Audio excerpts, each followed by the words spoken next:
Bismillahirrahmanirrahim and Assalamu alaikum. Welcome to God Publishers. This is Hamna bint Shehzad. Our motto is redefining the geography of education through data resources for conceptual learning. Dear teachers and dear students, आज की इस video lesson में हम देखेंगे history for the grade 8 का unit number 1 and the title of unit is arrival of British in the sub continent, यानी कि अंग्रेज हिंदुस्तान में सब कॉन्टिनेंट यानी कि बड़े सगीर में आए किस तरह थे। तो अब स्टार्ट करते हैं आज का वीडियो लेसन।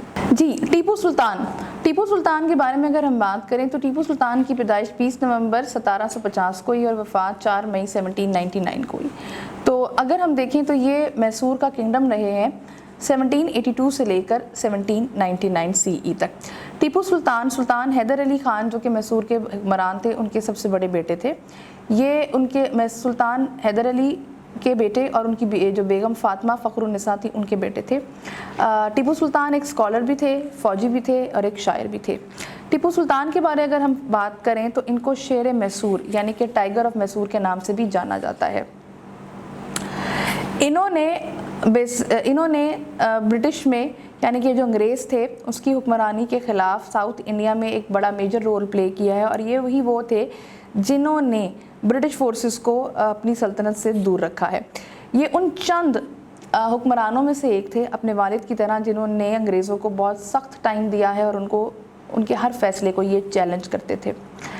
अपने दौरे हुकूमत के दौरान इन्होंने बहुत ज़्यादा इंपॉर्टेंट डेवलपमेंट्स की हैं। टीपू सुल्तान बेंगलोर के एक एरिया दीवानहली में हैदर अली के घर पैदा हुए थे। आप एक मिलिट्री ऑफिसर थे, एक प्रैक्टिकल रूलर थे किंगडम मैसूर के। 1750 में आप पैदा होते हैं।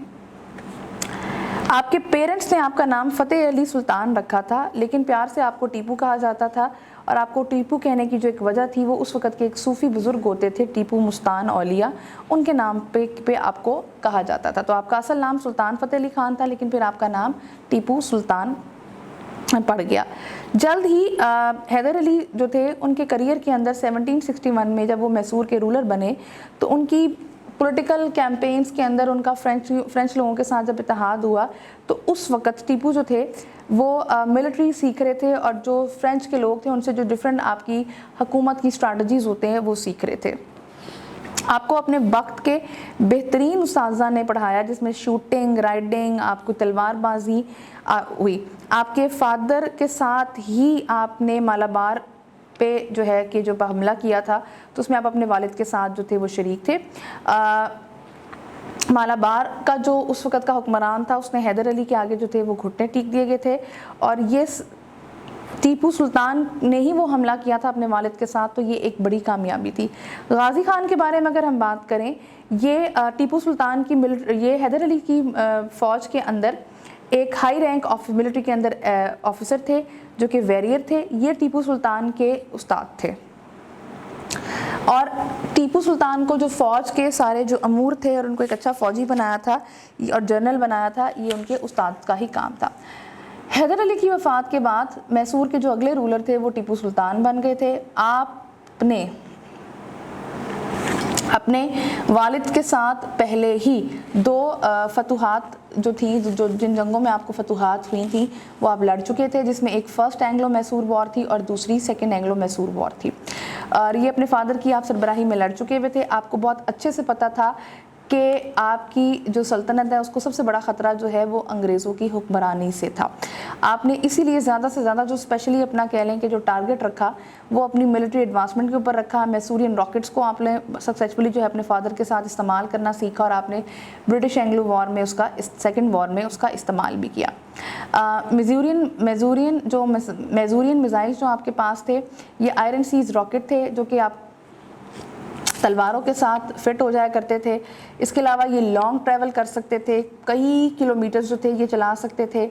इसी तरीके से अगर हम फर्दर देखा जाए तो ये मिज़ाइल्स उस वक़्त यूरोप में भी थे, लेकिन जो मेजूरियन मिज़ाइल थे ये इसलिए फेमस ज़्यादा हुए थे कि इनकी कवरेज बहुत ज़्यादा थी, ये तबाही बहुत ज़्यादा मचाते थे।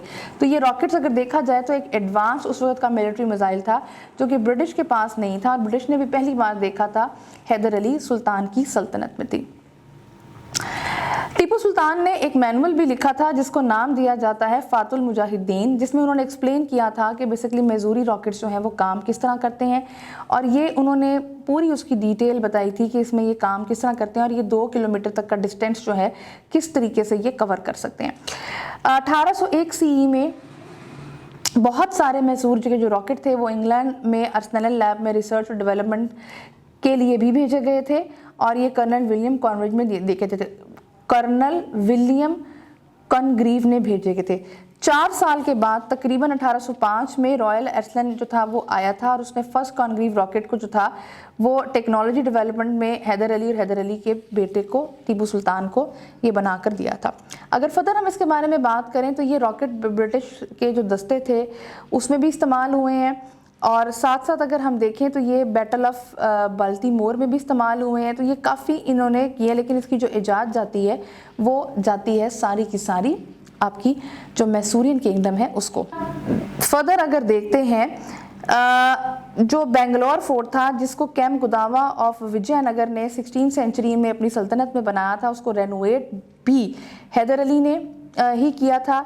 इसके बाद अगर हम देखते हैं तो ब्रिटिश का जो एक और किला था इसको भी टीपू सुल्तान ने ही जो था वो रिपेयर करवाया था। फिर उसके अलावा के फर्दर अगर देखते हैं तो थर्ड एंग्लो मैसूर वॉर के दरमियान के दौरान वो किला जो था वो उस पर कब्जा कर लिया था अंग्रेज़ों ने। लेकिन अगर फर्दर उसमें देखें तो आज के दौर का जो दिल्ली गेट है वो भी टीपू सुल्तान ने ही बनाया था।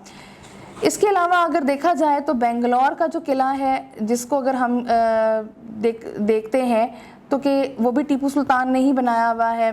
समर पैलेस देखें वो भी हैदर अली और टीपू सुल्तान के ही दौरे हुकूमत में बना हुआ है। तो मैसूर किंगडम में अगर देखा जाए तो इंडो इस्लामिक आर्किटेक्चर में हमें बहुत सारे किले, बहुत सारी दीवारें और बहुत सारे गेट मिलते हैं। फोर्थ एंग्लो मैसूर वॉर जो थी वो बेसिकली लड़ी गई थी मैसूर सल्तनत और ब्रिटिश ईस्ट इंडिया कंपनी के ख़िलाफ़ 1799 में। ये आपके पास एक फाइनल कॉन्फ्लिक्ट वॉर थी, और इस जंग में आखिरकार जो ब्रिटिश थे, जो अंग्रेज़ थे, उन्होंने मैसूर किंगडम को पे कब्ज़ा कर लिया गया था। इस जंग में टीपू सुल्तान जो था वो मारा गया था, और टीपू सुल्तान की जो वफ़ात थी वो श्रीरंगापत्तनम में टीपू सुल्तान की मौत वाक़या होती है। आई होप आपको आज का वीडियो लेसन पसंद आया होगा। एक नए वीडियो लेसन के साथ हम फिर मिलेंगे, तब तक के लिए अल्लाह हाफ़िज़।